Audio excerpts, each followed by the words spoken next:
شروع اللہ کے بابرکت نام سے جو بڑا مہربان اور نہایت رحم کرنے والا ہے۔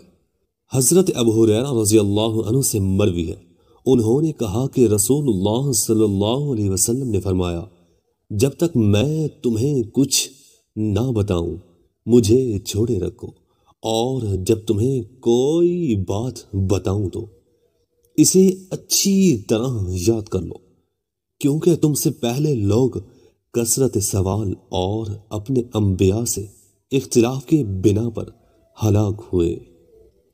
حضرت ابن طاؤس اپنے والد سے بیان کرتے ہیں، انہوں نے کہا کہ رسول اللہ صلی اللہ علیہ وسلم نے عبادہ بن صامت کو زکوٰۃ کا نگران بنایا، پھر ان سے کہا، ابو ولید، اللہ سے ڈرتے رہو، کہیں ایسا نہ ہو کہ تم قیامت کے دن کوئی اونٹ اپنی گردن پر اٹھا کر لاؤ جو بلبلا رہا ہو، اور کوئی گائے اٹھا کر لاؤ جو ڈکار رہی ہو، یا کوئی بکری اٹھا کر لاؤ جو منما رہی ہو۔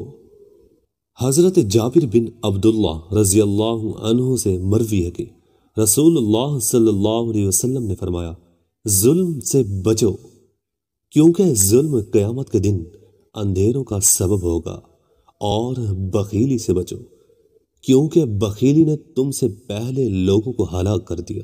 بخیلی نے انہیں اس بات پر ابھارا کہ وہ لوگوں کا خون بہائیں اور ان کی حرام چیزوں کو حلال سمجھ لیں۔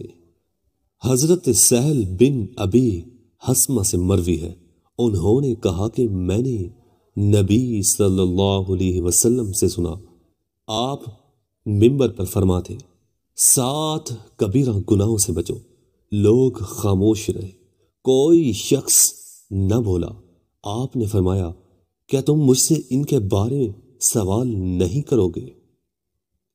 اللہ کے ساتھ شرک کرنا، کسی جان کو قتل کرنا، مقابلے سے فرار ہونا، یتیم کا مال کھانا، سود کھانا، پاک دامن عورت پر تہمت لگانا، اور ہجرت کے بعد واپس چلے جانا۔ مزید ایسی اچھی ویڈیوز دیکھنے کے لیے ہمارے چینل کو سبسکرائب لازمی کیجیے گا۔